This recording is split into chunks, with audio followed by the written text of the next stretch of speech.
everybody. My name is Josh. I was a computer science examiner.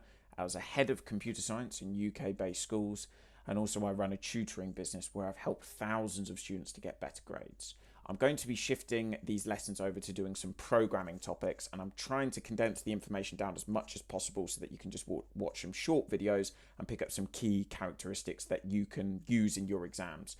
One thing which seems to come up all the time is questions like these, where it's talking about totals and counting, and then you can use that to then work out the average. Now, in this specific question, I'm just going to give you some top tips on how to get all of the marks on these ones.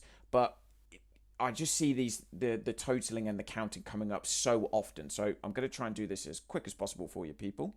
So the question, just very quickly, just so that you can see it on here. What it wants you to do is take in a certain number of numbers. Ask the user to repeatedly enter in a new number, create a total out of that, create the average, and then output all of that information. Now, technically, you don't actually have to use count on this, but I just want to show you that because that's a question that always comes up and it fits in nicely with this one. So very quickly, this is on Replit, by the way. I don't know if you've ever seen Replit before. It's go onto Google, type in Replit. It's brilliant. It's really, really good to use. So I'm just going to type in, give a variable name. So we're going to go for numbers equals input. I'm making this an integer because I want it to be a whole number. Enter how many numbers you want to enter. So just a little message there for you, for the user. And then what I'm going to do is I need to initialize my variables now. So I'm going to do count is equal to 0, and then I'm going to do total is equal to 0.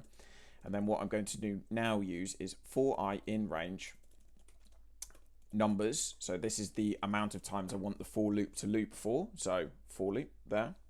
And then I put, if I could just put a normal number in there, but that wouldn't change every time the program runs. So I've put that in there, numbers. So that will change every single time the program is run. And then what I need to do is ask for a number off the user. So I'm going to put num equals int input. I've not called it number because that's quite similar to the one above it. Little top tip on this one. Try not to make them too similar because you might get mixed up and accidentally put the wrong variable in the different place, and then you're going to lose out on marks on that one. So please enter in the number. Now, important bit. The combination of this and the for loop is the thing that's going to create you a total. Okay, so we're going to put total is equal to total plus num. How this works. The user types in 10. Now, total starts at 0, and then we type in 10. 10 gets added to 0, and then it loops around again. I enter in a second number, which is 5. Total now equals 10. Add 5. That now equals 15. I then enter in 7, and then I go 15 plus 7 equals 22. And that's how it builds up a total. Count works very, very similarly, where it starts off at 0, but we just repeatedly add 1. For this particular program, it's not essential, but I just wanted to show you it anyway because it kind of ticks a few boxes. And once we've done all of that, we just need to work out the average. So we're going to do average is equal to total divided by count. We could use numbers, but I just wanted to show you how to use it in this particular case. Then we do print. The average is average. Print. The total is. Now, what I would strongly recommend on this is, are you going to get the exact same question? Unlikely. Could you get a question that is on totaling and counting? Yes.